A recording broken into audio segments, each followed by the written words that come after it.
Hi everyone, welcome to the new video. Um, I know this has been a long time coming and I'm really sorry that it's taken so long, but I've just been really busy with my university work. But I wanted to start off with paper one, obviously, and this video will be focusing on social influence. And please comment down below with any questions, and I'm always happy for you to contact me with any questions that you might be struggling with. I know a couple of people have come to me in the past with questions, and I'm really happy to help. So honestly, do not worry about sending me anything in case you're annoying me or anything, because you definitely won't be. I really enjoy helping you guys. The PowerPoint will be linked down below in the description, so that is available to you guys without the video recordings on it. So yeah, let's jump straight in.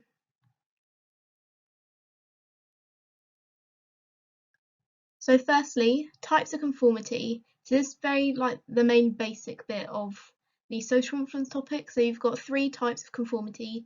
Internalization, which is when an individual accepts influence because the content of the attitude behavior that's influencing them is consistent with their own value system. And then you've got identification, which is when an individual adopts an attitude or behavior because not because it fits in with their value system, but because they want to be associated with a particular person or group. And then you've got compliance, which is fairly similar to internalization, but it's when an individual accepts influence in the hope to achieve a favourable reaction from others around them. Now, as I just mentioned, it is slightly hard to distinguish between compliance and internalization, as something could fit someone's value system as well as achieve a favourable reaction from those around them.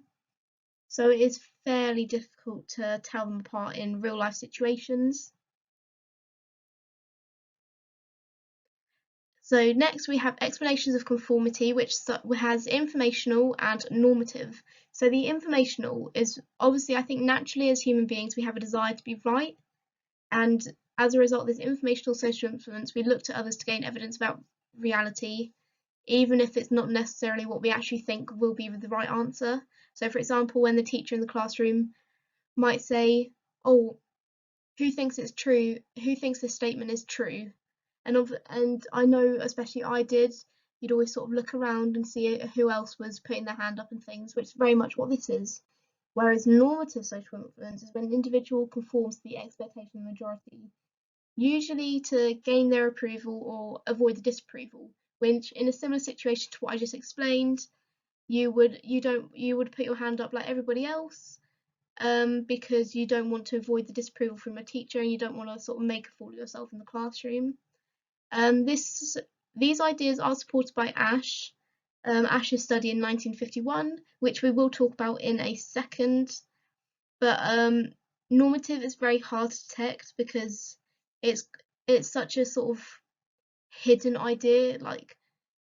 I mean, it's quite obvious when people sort of turn their head to look to see what other people are doing and where their eyes are going and things, but normative, it's quite difficult to tell whether someone's actually thinks that, like, thinks the same as everybody else, or for it is actually just because everyone else put their hand up.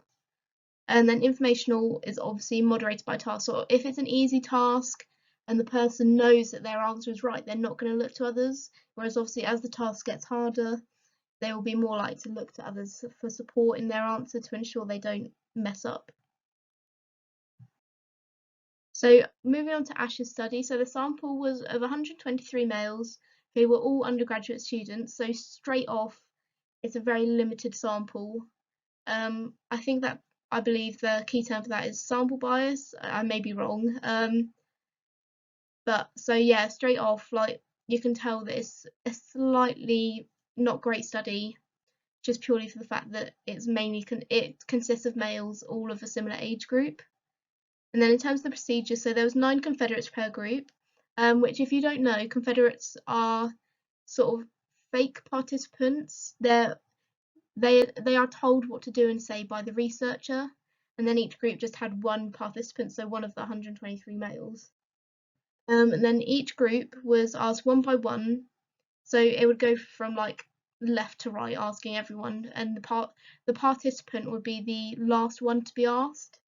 So each person was asked one by one which comparison line was the same length as a standard line, and I've got sort of a similar one, like what was used in the corner there in the picture. There was a total of 18 trials, 12 of which were critical trials, where all Confederates gave the same wrong answer. So, for example, all of the 12 would say that B was the same as that line B, looking at the picture, is the same as the individual one on the left hand side. But then of the other 6, they would all give the right answer. Then in terms of the findings, 33% were conformed on the critical trials, a quarter never conformed, and half of them conformed on at least 6 trials, 1 in 20 conformed on all trials. In terms of historical bias, obviously it was done in 1951, so, and obviously I would say in a modern society nowadays we tend to focus more on our own opinions, like we won't always listen to those around us, so can it really be applied to a modern society? And then obviously if the Confederates weren't actually very convincing with their answers, this may have affected the conformity levels as well, because if you don't believe the person on the right hand side of you actually believes in their answer, then it may sway your judgment. So in terms of variables affecting conformity, you've got group size. These findings are all based on Asch's research, because I believe either in this same study or in one he did another time, he found that in terms of group size, there was very little conformity with only 1 or 2 Confederates, but when it rose to 3, conformity also rose by 30%, which suggests that the larger a group, the more likely someone is to conform. In terms of unanimity, if all the Confederates gave different answers compared to all giving the same answer, conformity went from 33%, which is when everyone gave the same answer, to 5.5% when everyone gave different answers. So essentially, the more consistently an answer is given, the more likely someone will conform.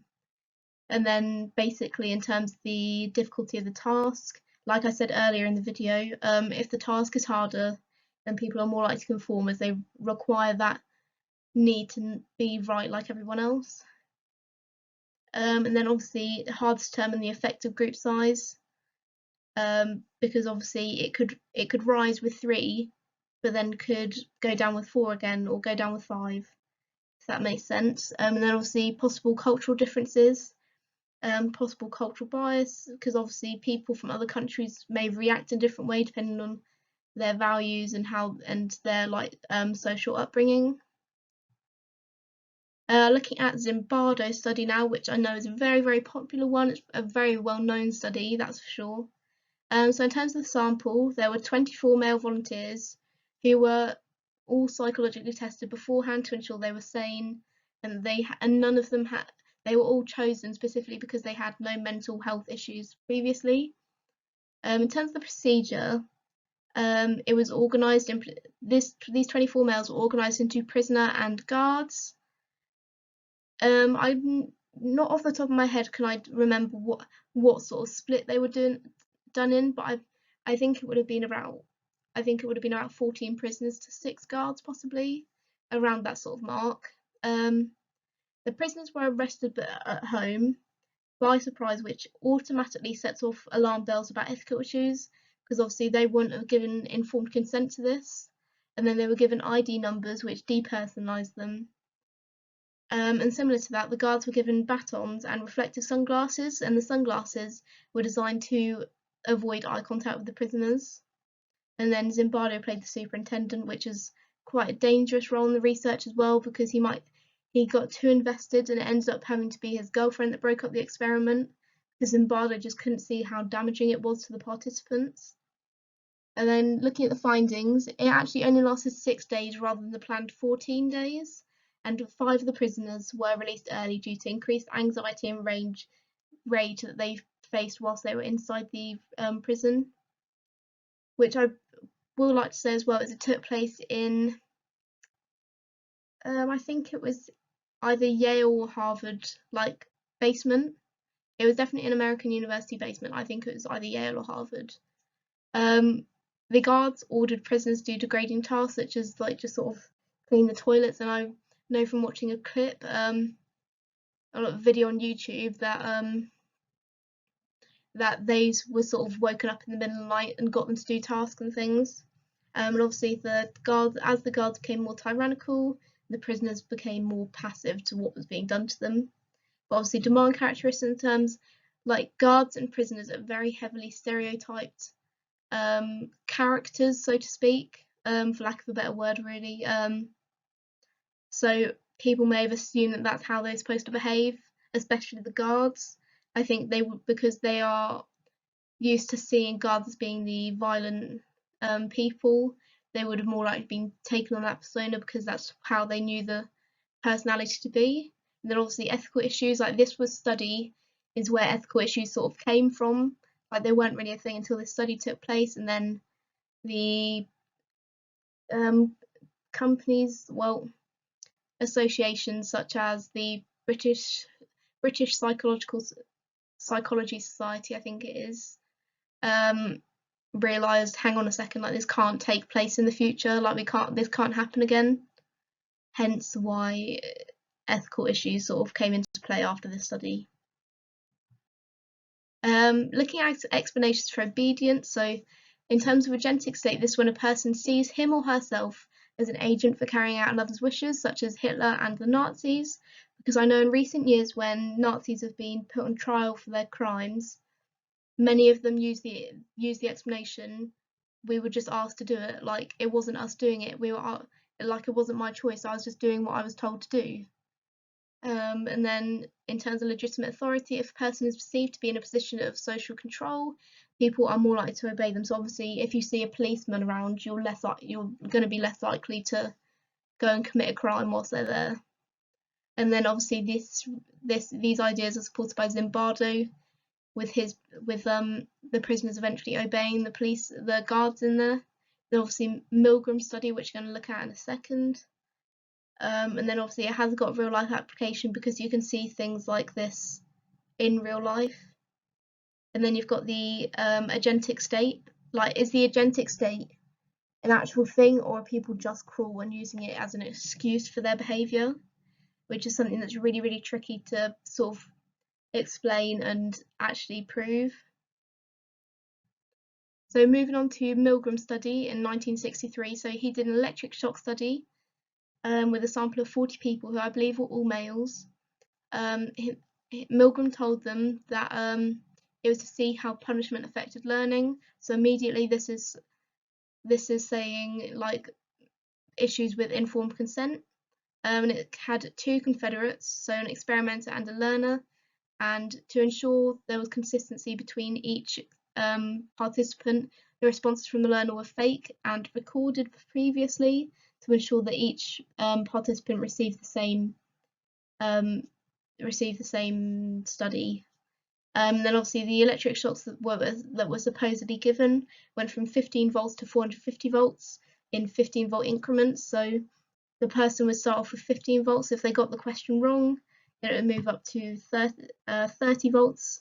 And then if they got the question wrong again, it would move up to 45 volts, etc.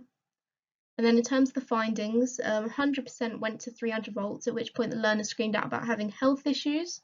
I believe these were heart issues more specifically, but and then obviously 12.5% stopped at 300 volts, and 65% amazingly went to 450 volts within the study, meaning the rest of them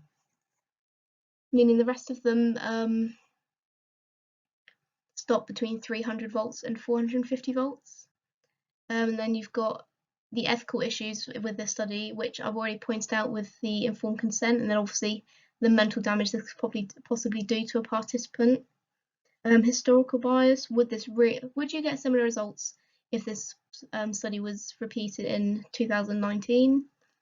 And then I want you guys to tell me about the internal and external validity issues with this study. So comment down below what you think. I really want to sort of, in these videos, try and get you thinking more for yourselves and coming up with ideas, because then I think that's how you'll really learn.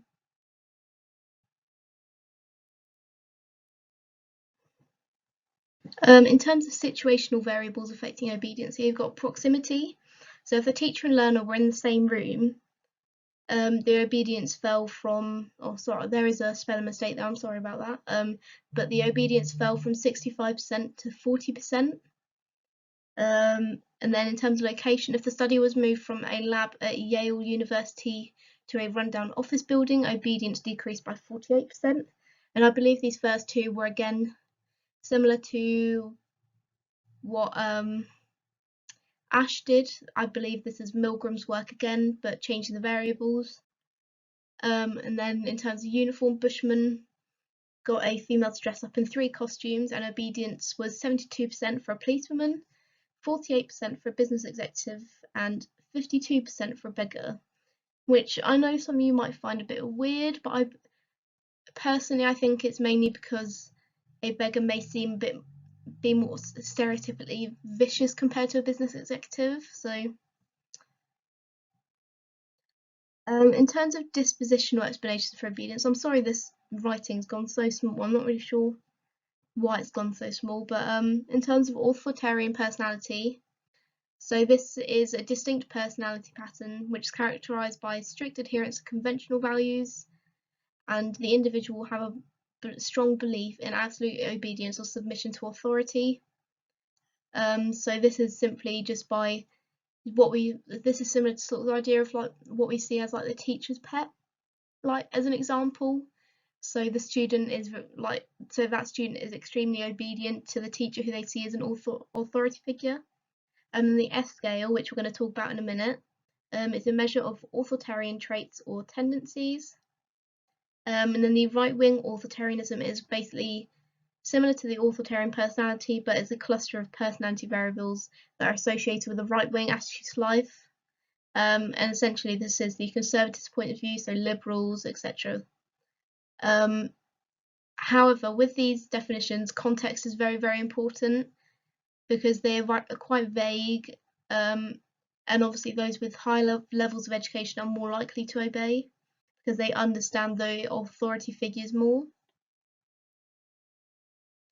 So this is where the F scale will come into play. So Elms and Milgram, the same Milgram that did the previous electric shock study, followed up from that study with this one, with Elms.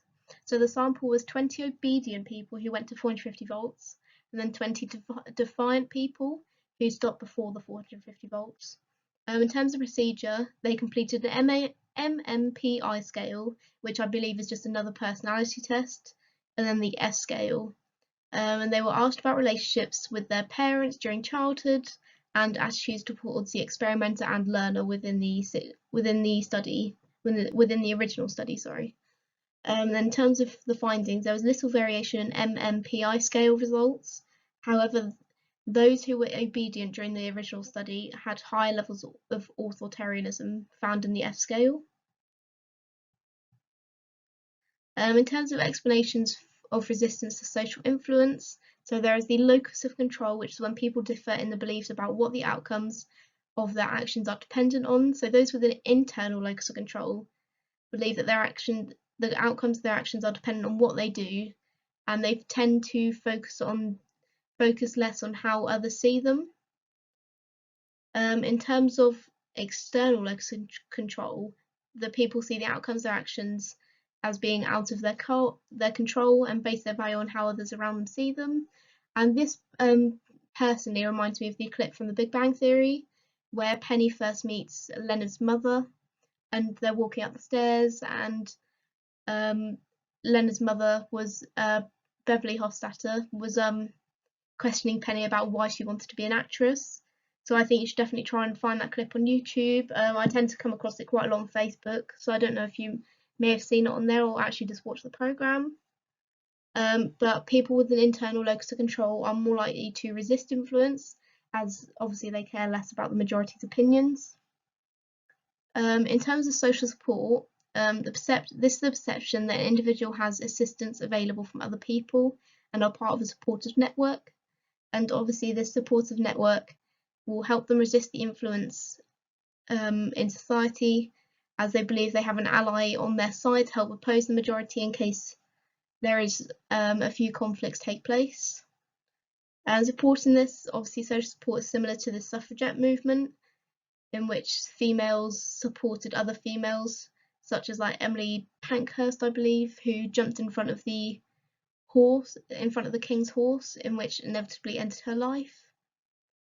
But however, the locus of control is only relevant to normative influences, which you spoke about earlier in the video. But also there is a historical bias. Does the locus of control still have an impact on our behaviour in a technological society? Because obviously now we have all this social media where everyone just puts their opinion out, no matter what it is, like whether it is the mainstream or not. 3 things are required for minority influences: consistency, commitment, and flexibility. So consistency is when there is a stability in the expressed position over time, which allows people to reassess their views on an issue. Commitment is the degree to which members of a minority are dedicated to a particular cause or activity, and obviously the greater the perceived commitment, the greater the influence, because people from the majority population will be able to see how important it is to those fighting for it. And then obviously flexibility, if the group is able to compromise when expressing their position in society, and allowing their ideas to fit well into the current society we have, then obviously the influence will be greater. But lacking this flexibility may appear as narrow-minded to onlookers. But obviously you want to be careful as well, because if you're too flexible, it may appear as inconsistent, which is obviously required for minority influence to take place. Looking at Moscovici et al. 1969 study, there was a sample of 14 participants. So there were 3 groups in total. So groups 1 and 2 had 4 participants and 2 Confederates. And then group 3 had 6 participants, which was the control group. And throughout the study, there's something that you really need to remember, is they were consistently only shown blue slides that varied only in intensity. So they did not change colour at all. It was blue and would just vary between lighter or darker blue. And there were 3 conditions within the study. So you have the consistent, which is when the slides always, when the Confederates always said that the slide was green. And then there was inconsistent, which is when green was said for 2/3 of slides. And the control is when everyone said blue.